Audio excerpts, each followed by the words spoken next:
샬롬. 2026년 5월 28일 목요일 삶의 첫 시간에 주님께 올려드립니다. 이 아침에도 하나님께서 주시는 은혜를 가운데 육체로부터 썩어질 것을 심지 아니하고 성령을 위하여 하나님의 나라를 심는 여러분들은 하나님의 은혜를 누리며 하나님의 뜻 가운데 살아갑니다. 월요일 같은 목요일 이 아침에 하나님의 은혜가 가득하기를 함께 기도하며 주의 은혜를 간구합니다. 이 시간 우리의 믿음을, 우리의 신앙을 사도신경을 통해 고백합니다. 전능하사 천지를 만드신 하나님 아버지를 내가 믿사오며 그 외아들 우리 주 예수 그리스도를 믿사오니 이는 성령으로 잉태하사 동정녀 마리아에게 나시고 본디오 빌라도에게 고난을 받으사 십자가에 못 박혀 죽으시고 장사한 지 사흘 만에 죽은 자 가운데 다시 살아나시며 하늘에 오르사 전능하신 하나님 우편에 앉아 계시다가 저리로서 산자와 죽은 자를 심판하러 오시리라. 성령을 믿사오며 거룩한 공회와 성도가 서로 교통하는 것과 죄를 사여 주시는 것과 몸이 다시 사는 것과 영원히 사는 것을 믿사옵나이다. 아멘. 우리 함께 찬송 드립니다. 찬송가 350장 찬양합니다.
오늘 우리가 볼 하나님 말씀은 창세기 49장 1절로 15절, 창세기 49장 1절로 15절 말씀입니다. 우리 함께 읽겠습니다. 제49장.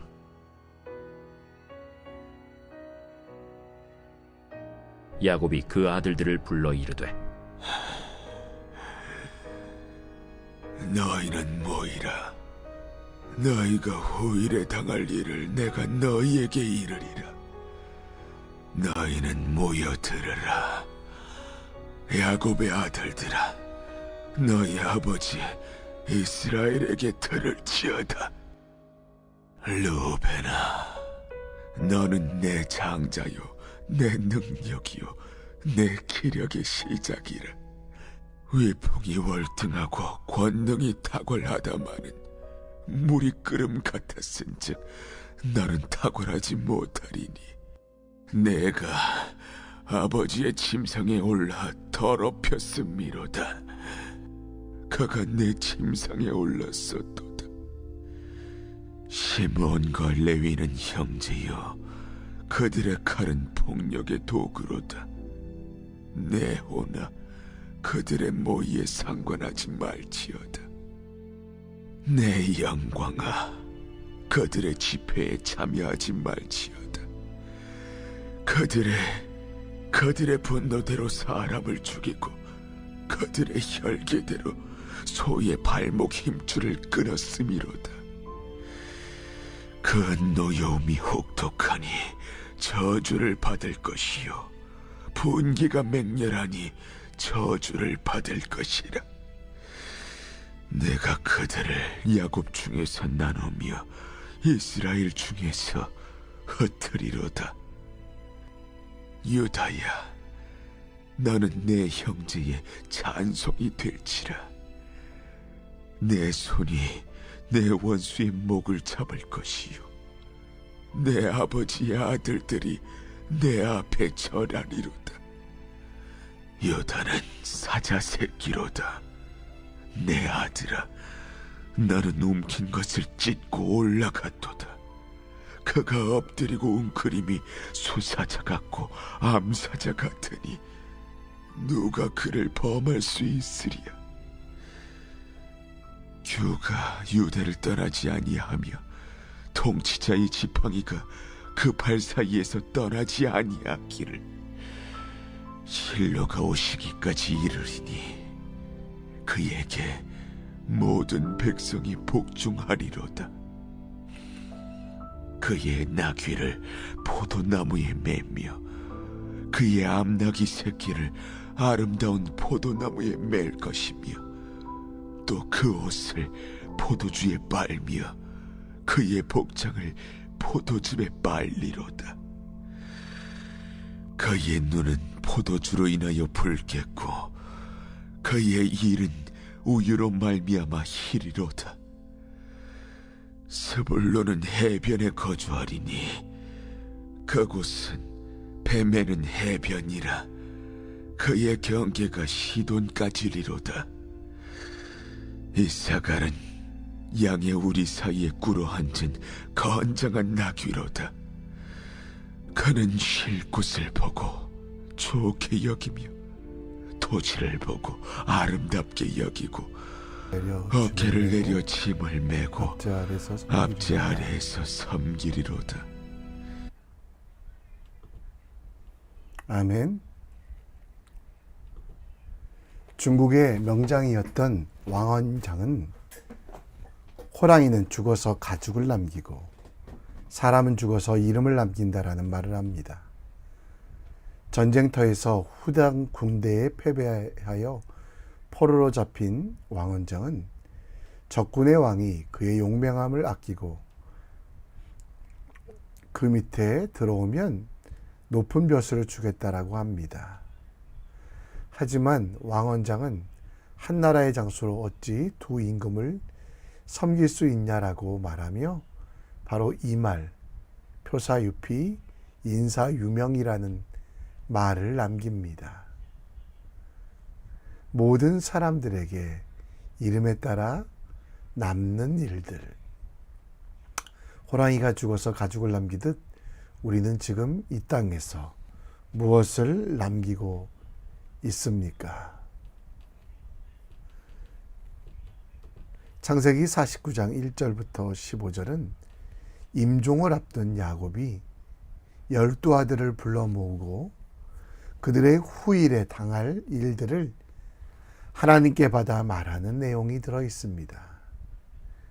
보통 야곱의 축복이라고 하지만 축복이기보다 그들의 삶의 열매, 죄악의 씨앗을 심었던 것에 대하여 지적하고 다시는 죄로 돌아가지 말 것을 이야기합니다. 장자 르우벤은 탁월할 정도의 능력을 가졌지만 그의 서모와 간통함으로 인하여 탁월함도 장자의 명분도 잃을 것을 책망합니다. 시므온과 셋째 레위는 세겜 학살 사건에서 보여준 잔인한 폭력성 때문에 이스라엘 중에 흩어짐을 당할 것이라는 준엄한 심판을 받고요. 반면 넷째 유다는 형제들의 찬송이 되고 원수들의 목을 잡을 것이라는 통치자의 권세와 메시아, 곧 실로라고 표현된 것이 오기까지 왕권이 떠나지 않을 것을 축복하는 선언을 합니다. 이후 해변에 거하며 뱀에는 부두가 될 스불론과 앞질 속에서 묵묵히 짐을 매 토지의 이름다움을 누릴 건장한 나귀 같은 이사갈의 미래를 차례로 예언합니다. 하나님은 감찰하시는 하나님이십니다. 우리는 생각 없이 살다 보면 우리의 악행, 우리의 죄도 하나님이 다 용서하실 것이기에 괜찮다라고 생각합니다. 우리의 모든 죄가 십자가 보혈에 의해 사하여졌습니다.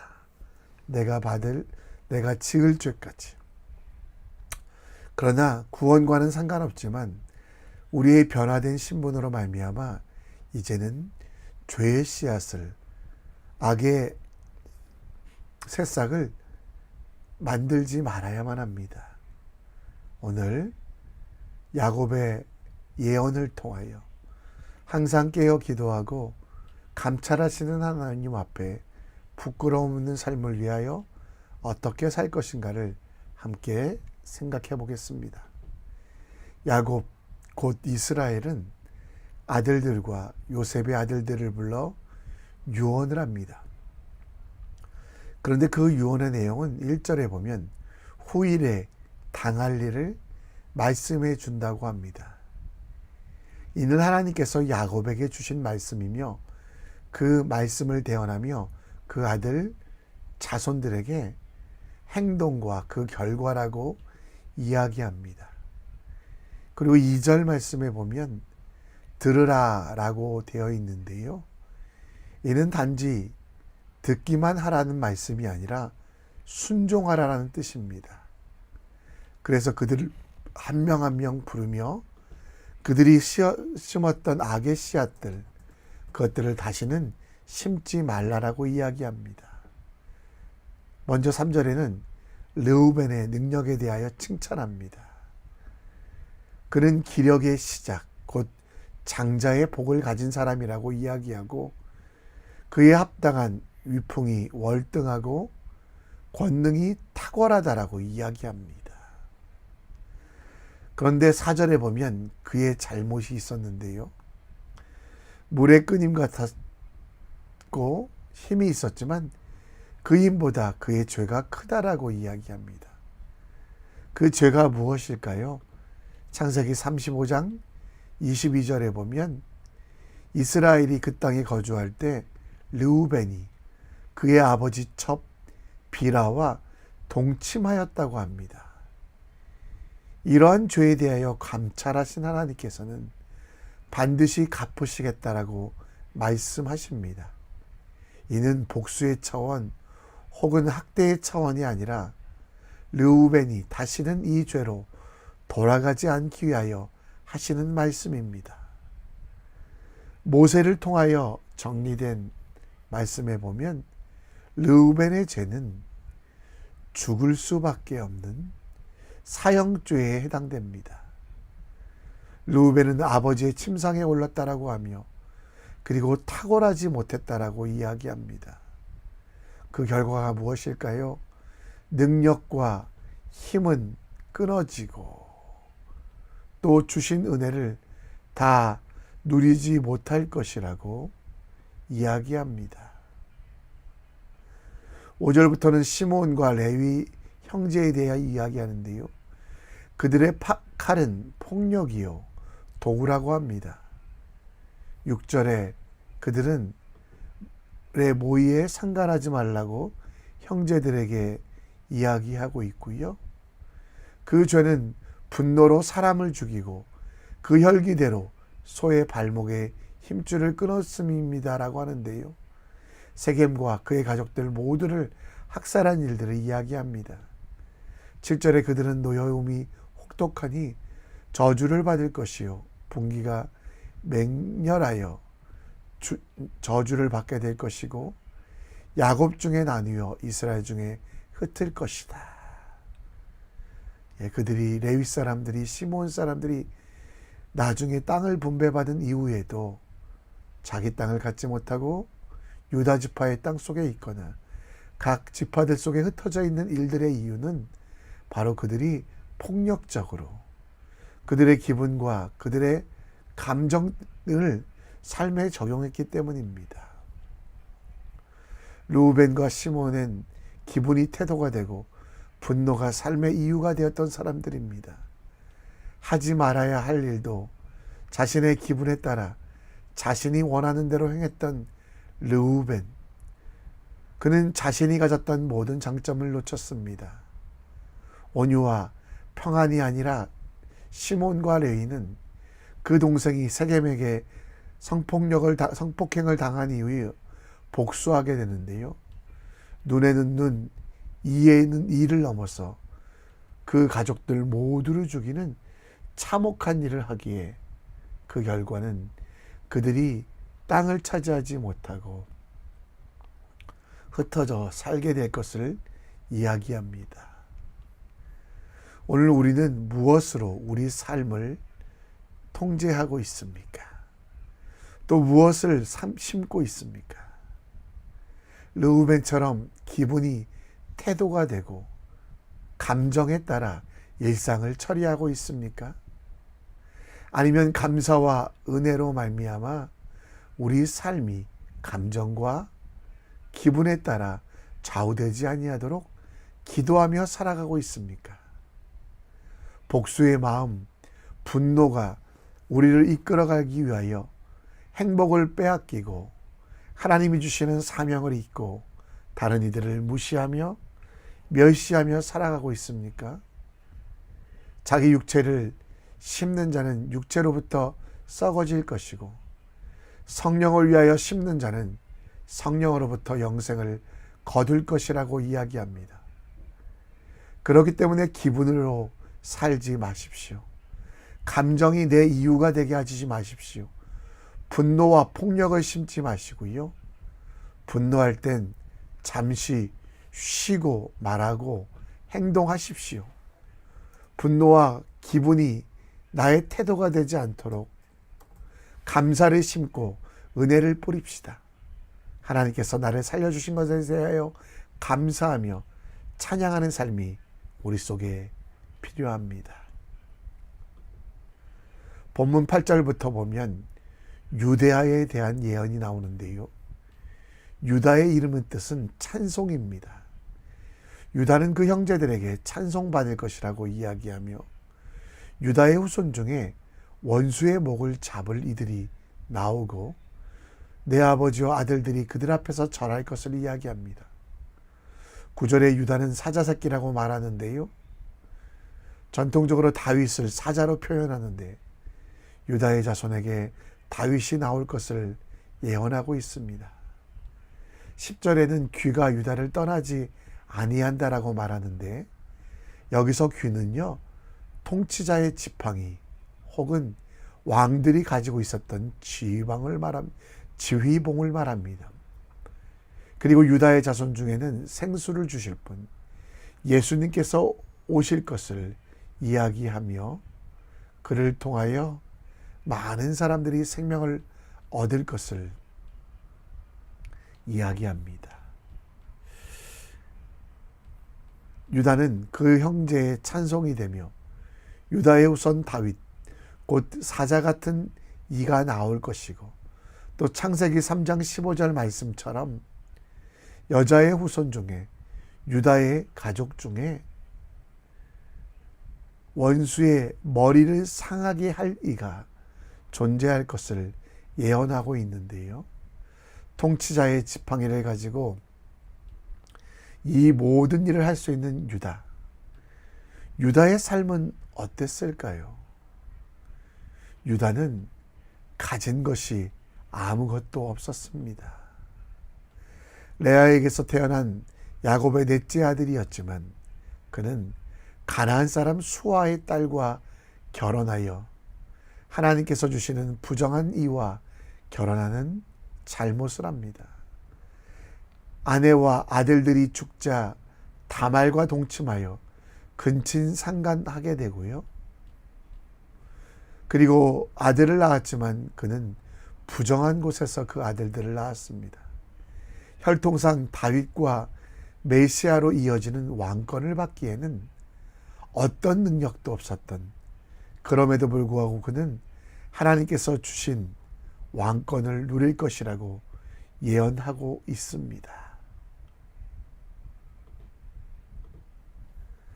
유다의 이름은 영광스러운 것은 없었습니다. 은혜라는 것 외에는 찾아볼 수 없습니다. 다윗도 하나님의 은혜로, 이 땅에 오신 예수 그리스도도 우리에게 은혜 주시기 위하여 오셨던 것, 이는 은혜로 말미암아 복이 임했던 것이기에 유다가 자랑하지 아니하고 유다가 자기의 능력을 자랑하는 교만하지 아니하고 그는 하나님의 은혜를 잘 기억하는 삶을 살았던 것입니다.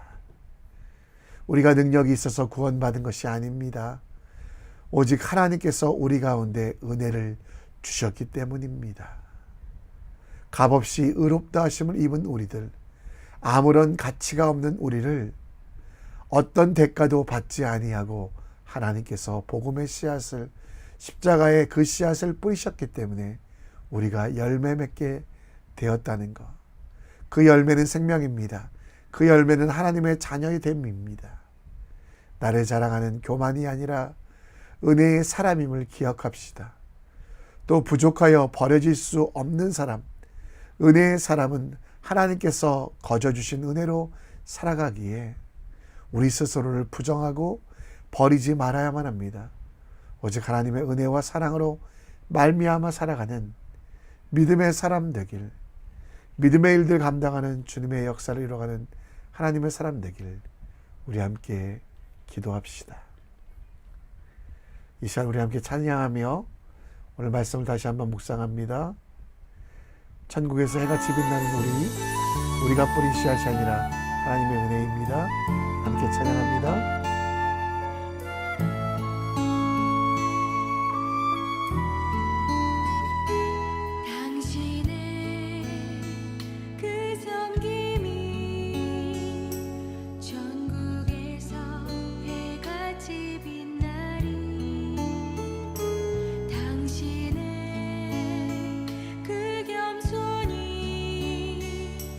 전국에서 해같이 빛나리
천국에서 해같이 빛나리.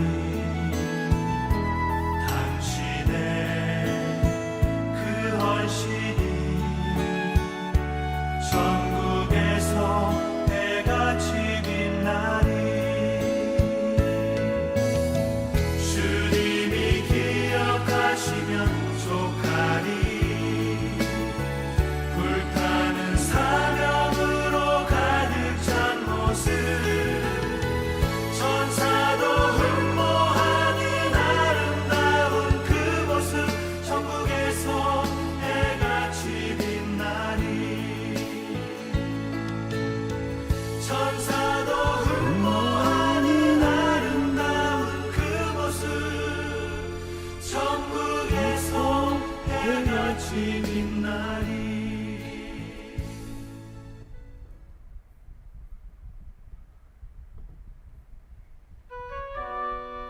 우리 함께 기도합니다.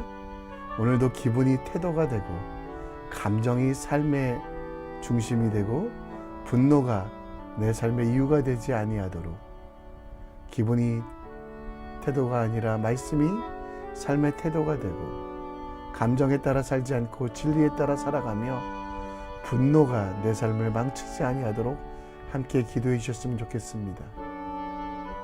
우리 삶을 견디게 하고 우리 가운데 주신 은혜 대신 그 십자가 보혈을 기억하며 우리도 은혜를 매일매일 감사하며 은혜를 베풀어주는 믿음의 사람 되길 함께 기도합니다. 목요일은 자녀들을 위해 기도하는 시간인데요. 자녀들이 세상의 가치관에 흔들리지 않고 하나님 나라로 살아갈 수 있도록 진로와 일상적인 스트레스 속에서도 자녀들의 마음과 육신을 건강할 수 있도록 우리 함께 기도했으면 좋겠습니다. 시간 다 같이 기도합니다. 하나님 아버지, 오늘도 기도하게